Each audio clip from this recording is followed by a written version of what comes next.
मोदी जी का स्वागत है। स्वागत है भाई, स्वागत है।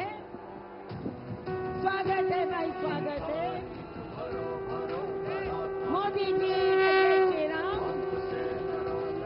मोदी जी को जय श्री राम, जय श्री राम, जय श्री राम। मोदी जी को जय श्री राम, जय श्री राम, जय श्री राम। एक बार फिर, एक बार फिर, एक बार फिर, अब की बार, अब की बार, अब की बार मेरा परिवार, मोदी का परिवार, मेरा परिवार, मेरा परिवार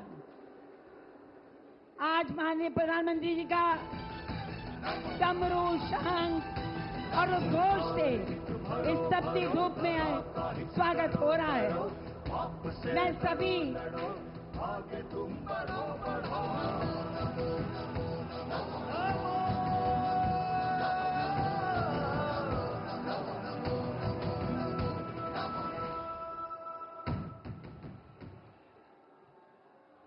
धन्यवाद। मैं सभी शंखनाद कर रहे हैं हमारे साधु संतों का धन्यवाद करती हूं। आज हमारे बीच में हमारे लोकप्रिय विश्वविख्यात राजनेता आदरणीय नरेंद्र मोदी जी उपस्थित हैं। मैं सबसे पहले निवेदन करती हूं अपने साथी, अपने उप मुख्यमंत्री आदरणीय श्री केशव प्रसाद मौर्य जी से कि वे हनुमान जी का गदा देकर और हमारे प्रधानमंत्री जी का स्वागत करें। ये हनुमान नगरी है। आज प्रयागराज की त्रिवेणी पे हनुमान जी ने अपना विश्राम किया था। उनका गदा न्याय का गदा है, उनका गदा जन कल्याण का गदा है और आज वह हमारे उप मुख्यमंत्री जी ने पेश किया है। अब मैं दोनों प्रत्याशियों से, मैं पहले नारियों से, महिलाओं से, जो कि बहुत ऋणी है हमारे प्रधानमंत्री जी की, माननीय मोदी जी को मैं कहूंगी कि बेटी बचाओ बेटी पढ़ाओ से लेकर नारी शक्ति वंदन अधिनियम तक आपने बेमिसाल सशक्तिकरण का कार्य किया है।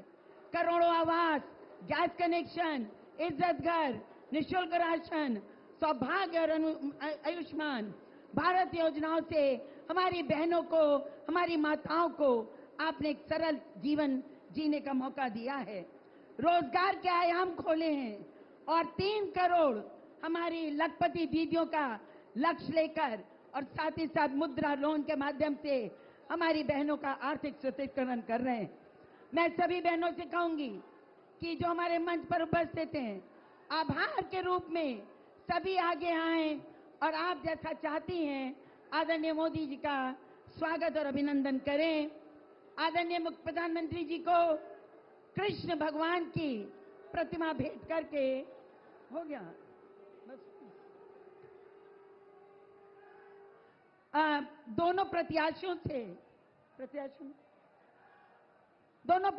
से मेरा निवेदन है कि वो आगे आकर और प्रधानमंत्री जी को संगम नगरी का सबसे सुंदर भेंट, त्रिवेणी के संगम का चित्र देकर उनका स्वागत करें। साथियों, बार बार प्रधानमंत्री जी यहाँ आते हैं और हम लोगों को स्नेह की वर्षा करके जाते हैं। मैं आदरणीय उप मुख्यमंत्री केशव मौर्य जी से कहूंगी कि आप आए और माननीय प्रधानमंत्री जी के स्वागत में अपना उद्बोधन प्रस्तुत करें। आदरणीय केशव प्रसाद मौर्य जी। दोनों हाथ उठा करके बोलिए भारत माता की, भारत माता की। प्रयागराज की धरती पर मोदी जी का स्वागत है, स्वागत। प्रयागराज की धरती पर, प्रयागराज की धरती पर आज प्रयागराज की इसी धरती पर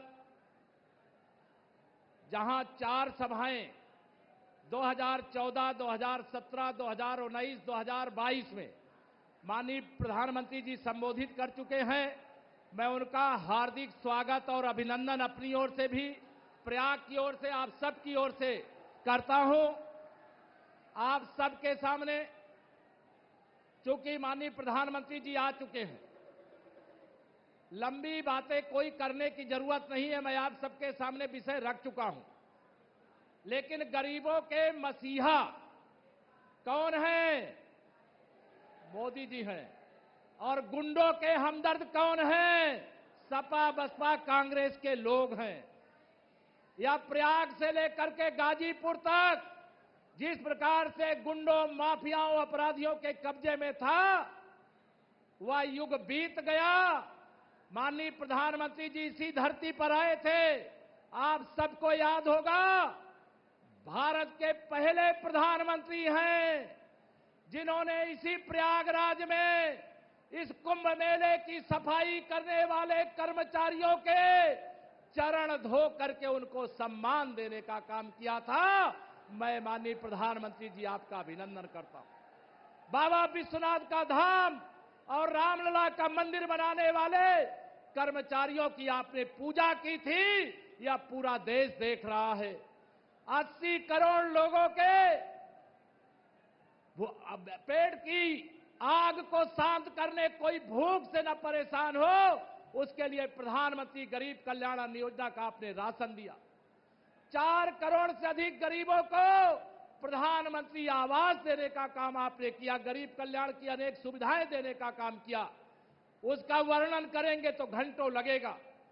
इस देश का गरीब, इस देश का किसान और इस देश की आधी आबादी, माताओं बहनों हाथ उठा के बताओ, मोदी जी के साथ हो कि नहीं हो? यहां पर हमारे किन्नर समाज से भी बड़ी संख्या में लोग आए हैं, वह भी आशीर्वाद देने के लिए।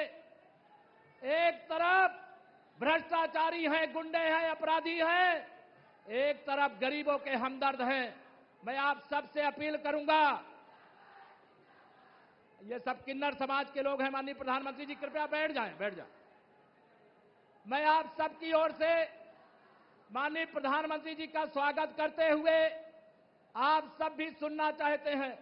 हमारा प्रयागराज विकास से मतलब हजारों किलोमीटर दूर था। जब से 2014 में आपके नेतृत्व में देश में और 2017 में योगी आदित्यनाथ जी के नेतृत्व में प्रदेश में सरकार बनी, हमारा प्रयागराज विकास के एक नए युग में प्रवेश किया है। प्रदेश प्रवेश किया है, देश प्रवेश किया है। आगे भी 2025 का यहां पर कुंभ है। सब लोग यहां कमल खिलाना चाहते हैं। आपको तीसरी बार हिंदुस्तान का प्रधानमंत्री बनाना चाहते हैं। इसे सबका नारा 4 जून, 4 जून, फिर एक बार। यह आपके लिए सब समर्पित है। यही निवेदन करते हुए, आपका स्वागत करते हुए मैं अनुरोध करूंगा, यहां की जनता को अपना उद्बोधन देने की कृपा करें। माननीय प्रधानमंत्री जी।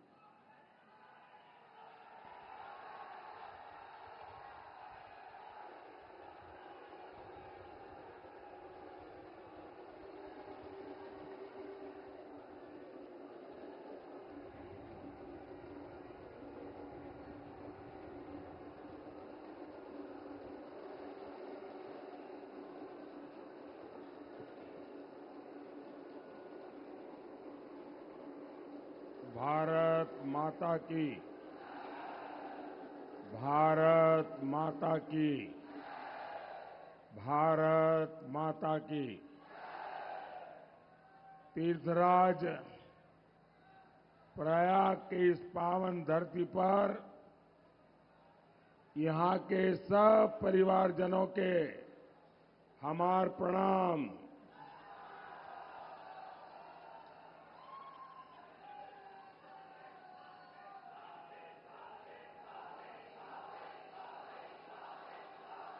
आज मंगलवार है और पास में बड़े हनुमान जी का पावन धाम है। मैं परेड ग्राउंड के इस मंच से प्रयाग के आराध्य और त्रिवेणी को प्रणाम करता हूं। साथियों, प्रयाग तपोभूमि है। ये कुंभ की भव्यता की धरती है। यहां कटरा के कचौड़ी भी है और समोसे का स्वाद भी है।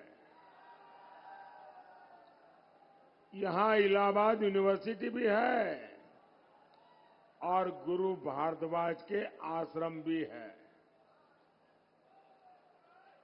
यहां लेटे हनुमान जी भी है और माता आलोपी भी है।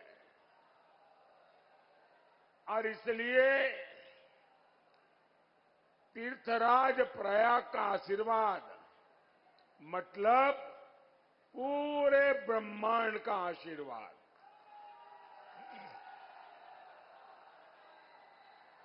और प्रयाग कैसे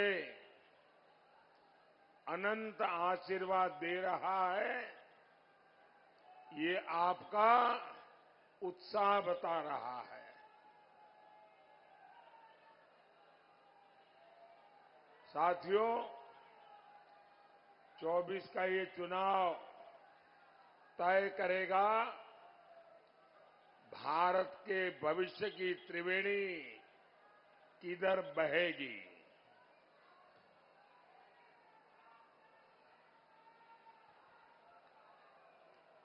आप भी देख रहे हैं, आज भारत की पहचान कैसे होती है। भारत की पहचान अब एक्सप्रेस वेज से होती है। भारत की पहचान इंफ्रास्ट्रक्चर से होती है।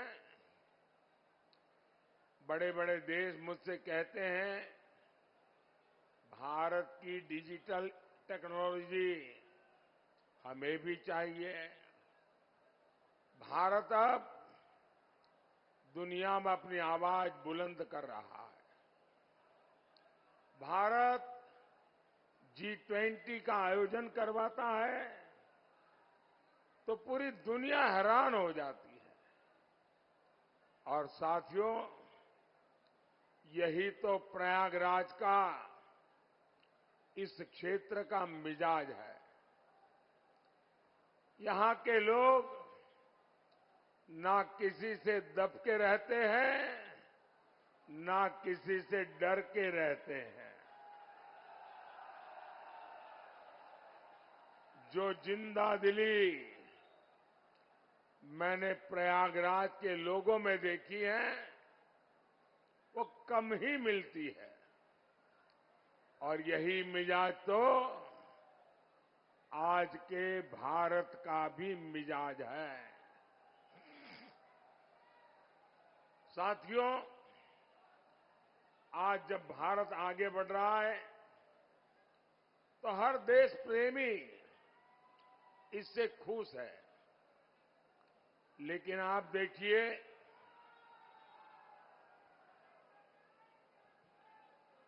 सपा, कांग्रेस और इंडी गठबंधन वालों को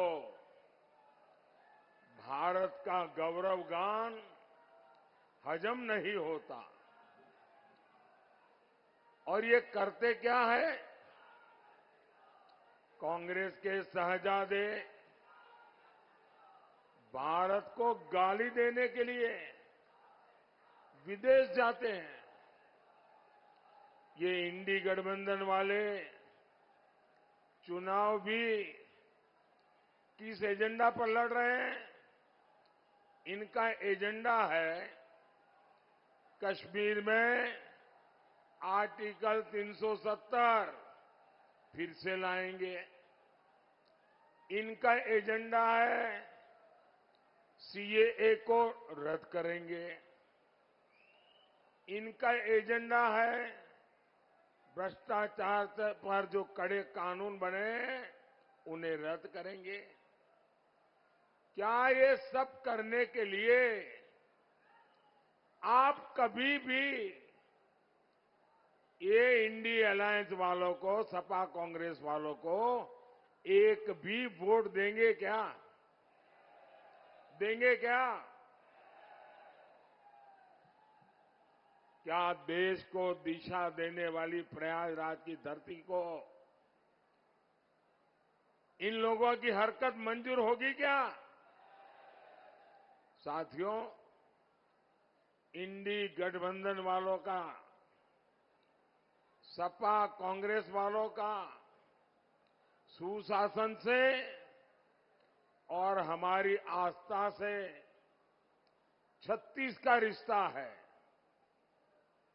भारत का कोना कोना इस बात की गवाही देता है कि इंडी गठबंधन वालों से विकास नहीं हो सकता।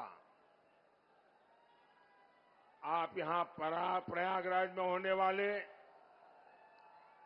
कुंभ का ही उदाहरण देखिए। सपा कांग्रेस के समय क्या होता था? भीड़ में भगदड़ मच जाती थी, लोगों को अपनी जान गंवानी पड़ती थी, हर तरफ अव्यवस्था होती थी। जानते हैं क्यों?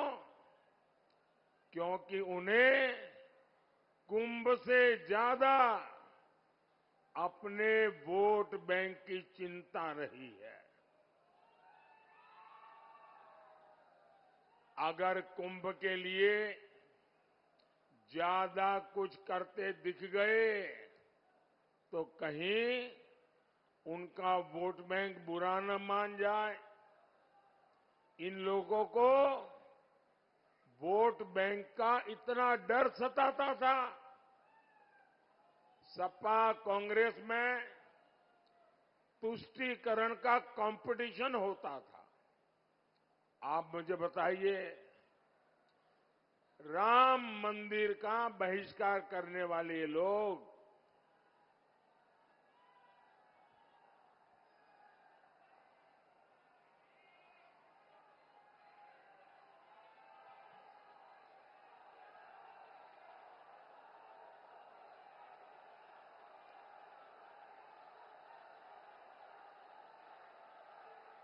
राम मंदिर का बहिष्कार करने वाले लोग, सनातन को डेंगू, मलेरिया कहने वाले ये लोग अगले साल होने वाले कुंभ को क्या कभी अच्छे से करने देते क्या? साथियों, मोदी का मंत्र है विकास भी, विरासत भी। अभी अयोध्या में भव्य राम मंदिर बना है। अब निषाद राज के श्रृंगवेरपुर का विकास भी किया जाएगा। श्रृंगवेरपुर राम वनगमन पथ का प्रमुख तीर्थ बनेगा। क्या सपा कांग्रेस वाले कभी भी ये काम करेंगे क्या? सपा कांग्रेस के शहजादों को अपने परिवार के आगे कुछ भी दिखता नहीं है।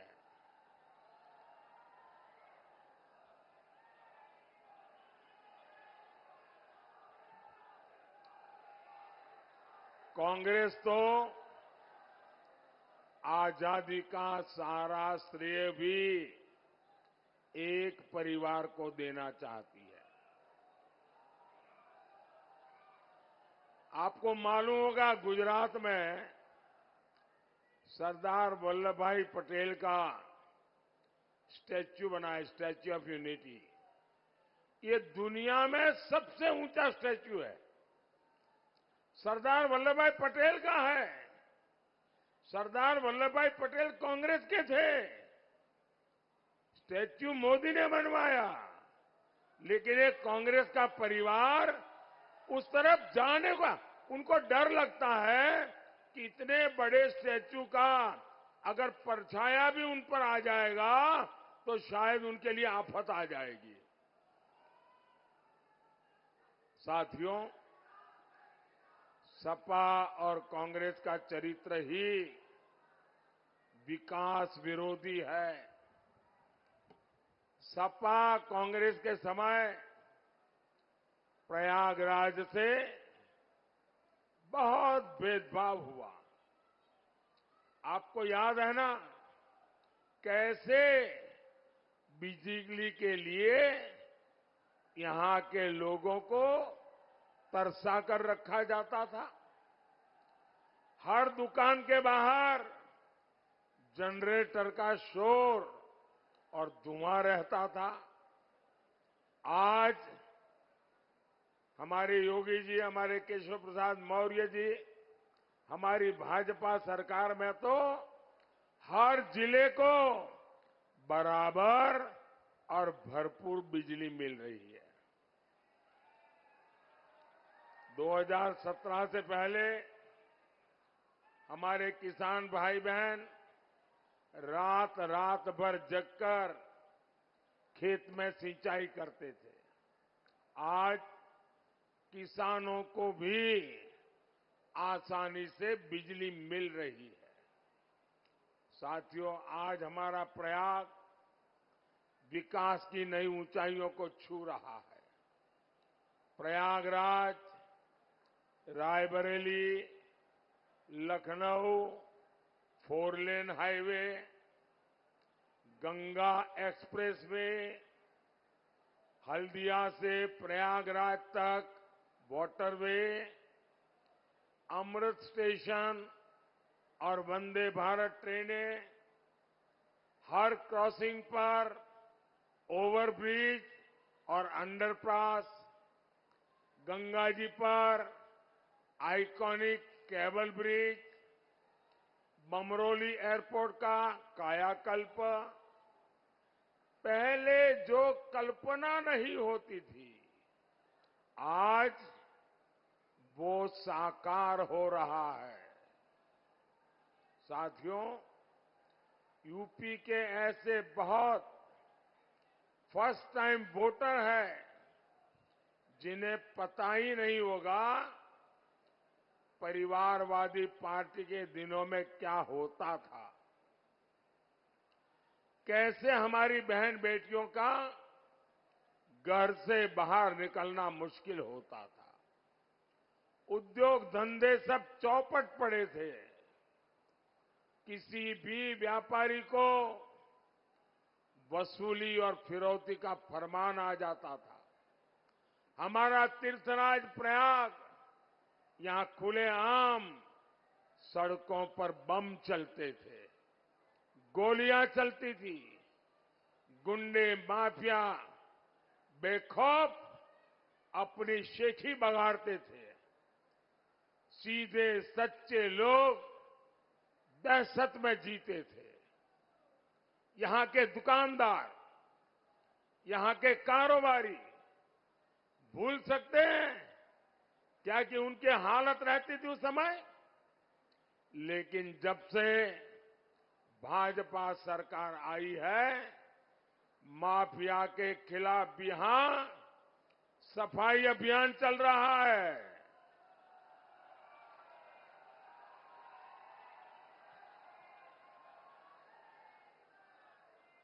सपा सरकार में माफिया गरीबों की जमीनों पर कब्जा करता था।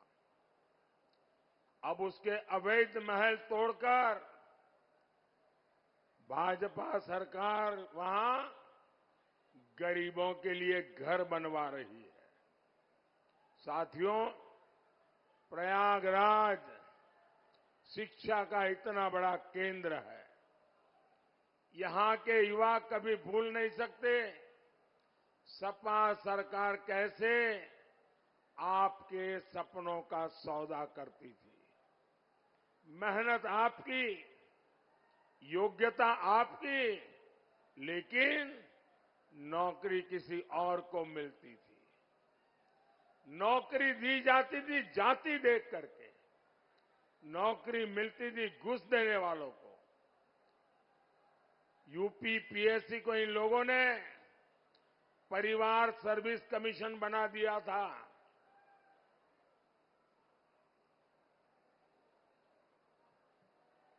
यूपी की कितनी प्रतिभाओं का भविष्य इन लोगों ने बर्बाद कर दिया था। साथियों, इंडी गठबंधन वालों की नाव डूब रही है। इनका एक ही सहारा है, झूठ, लगातार झूठ, हर जगह पे झूठ, बार बार झूठ। ये संविधान को लेकर देश में झूठ फैला रहे हैं। संविधान को किससे खतरा है, ये प्रयागराज से बेहतर कौन बताएगा। आप जरा बताइए, आपातकाल लगाकर संविधान को बदलने की साजिश किसने की थी? यही इलाहाबाद हाईकोर्ट ने कांग्रेस की तानाशाही पर लगाम लगाई थी। रायबरेली में लोकतंत्र को लूटने की कोशिश की गई थी। हाईकोर्ट ने उस चुनाव को रद्द करके इंदिरा गांधी के चुनाव लड़ने पर रोक लगा दी थी। भाइयों और बहनों, इतने साल बीत गए, लेकिन कांग्रेस पार्टी का चरित्र नहीं बदला। बाबा साहब आंबेडकर भी धर्म के आधार पर आरक्षण के खिलाफ थे, लेकिन कांग्रेस सपा वाले संविधान के खिलाफ जाकर दलितों, पिछड़ों का आरक्षण अपने वोट बैंक को वोट जिहाद वालों को देने की तैयारी में है। कर्नाटका में तो कांग्रेस सरकार ने ओबीसी कोटा मुसलमानों को दे दिया है। अब यही काम ये देश भर में करना चाहते हैं, लेकिन मोदी आज प्रयागराज की धरती पर गारंटी देवे आवा है।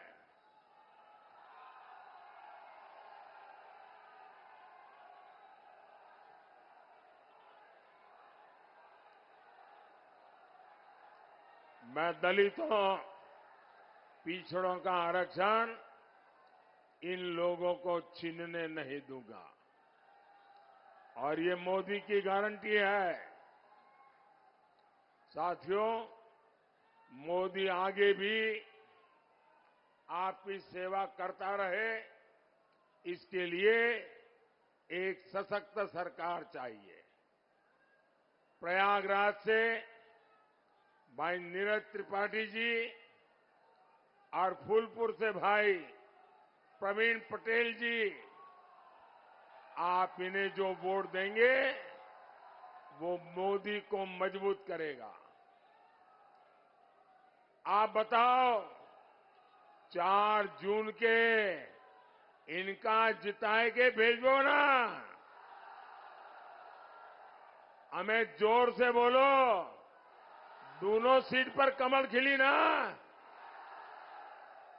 अच्छा, मेरा एक काम करेंगे, जरा हाथ ऊपर करके बताइए, करेंगे? घर घर जाइए और जाकर के सबको बताइए कि मोदी जी आए थे और मोदी जी ने परिवार के सबको श्री राम कहा है। बोलिए भारत माता की, भारत माता की। बहुत बहुत धन्यवाद।